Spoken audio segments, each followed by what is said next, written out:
Bismillahirrahmanirrahim. Assalamualaikum warahmatullahi wabarakatuh. Perkenalkan, saya Yusra, peserta Latsar CPNS Provinsi Sulawesi Barat tahun 2022. Sistem merit didefinisikan sebagai kebijakan dan manajemen ASN yang berdasarkan kualifikasi, kompetensi, dan kinerja yang diberlakukan secara adil dan wajar tanpa diskriminasi. Manfaat dan fungsi sistem merit. Manfaat sistem merit untuk pekerja diantaranya adalah proses seleksi dan promosi hanya dinilai lewat kemampuan, informasi lowongan posisi dan promosi. Diberitahukan kepada semua orang adanya pilihan untuk menentukan banding ke HRD jika ada masalah dalam seleksi dan promosi. Fungsi sistem merit adalah untuk mencegah ketidakadilan dalam sistem perekrutan tenaga kerja. Penerapan sistem merit di Indonesia. Berdasarkan kualifikasi Undang-Undang Aparatur Negara Nomor 5 Tahun 2014 dan Undang-Undang Nomor 25 Tahun 2009 tentang pelayanan publik, mengisyaratkan bahwa ASN atau pegawai negeri sipil merupakan garda dalam memberikan pelayanan terbaik bagi masyarakat. ASN dituntut bekerja lebih profesional, bebas intervensi politik, bebas praktek korupsi dan nepotisme atau KKN dalam melaksanakan pelayanan publik dan pemerintah. Sistem merit berdasarkan kompetensi. Salah satu upaya penting dalam menyeleksi ASN yang berkompeten adalah dengan adanya pengembangan kompetensi. Pengembangan kompetensi dapat diperoleh melalui program pengembangan pendidikan dan pelatihan atau diklat, pertukaran pegawai dan pekerja.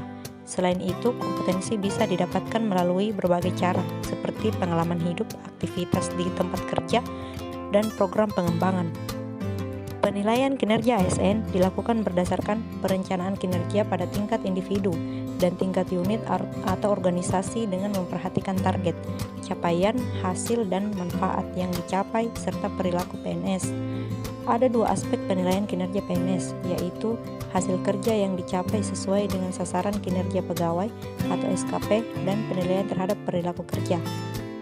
Penerapan sistem merit di Indonesia dibagi menjadi dua tahapan, yaitu tahap pertama, tahap perencanaan.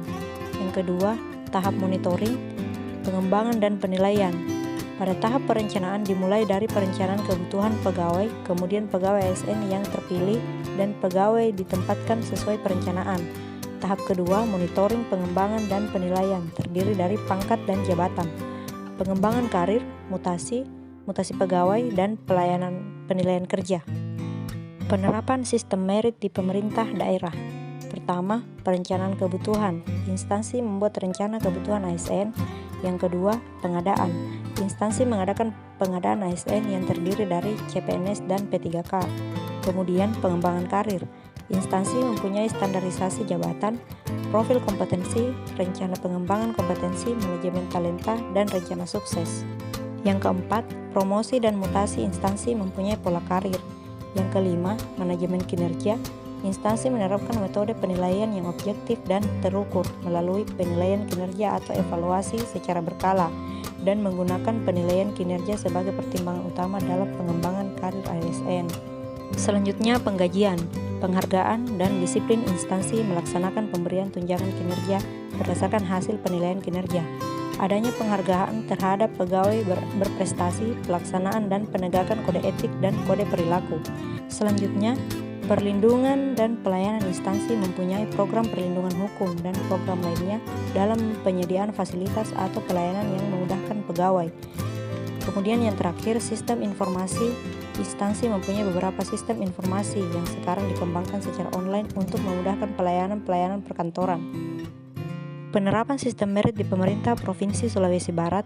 Yang pertama, adanya peta jabatan dan rencana kebutuhan ASN untuk 5 tahun ke depan, dilengkapi dengan ANJAP dan ABK yang ada.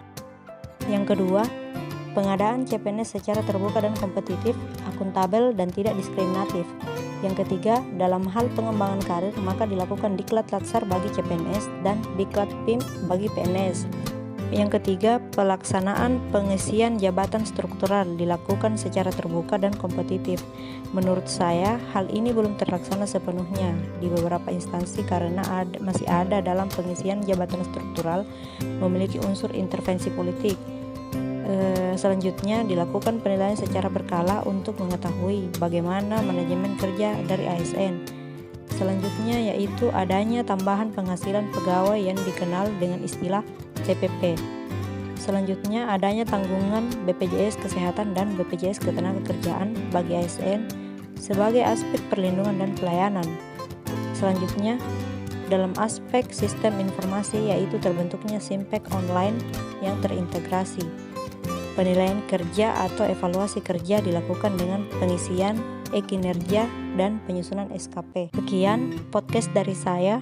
Semoga bermanfaat dan saya ucapkan terima kasih.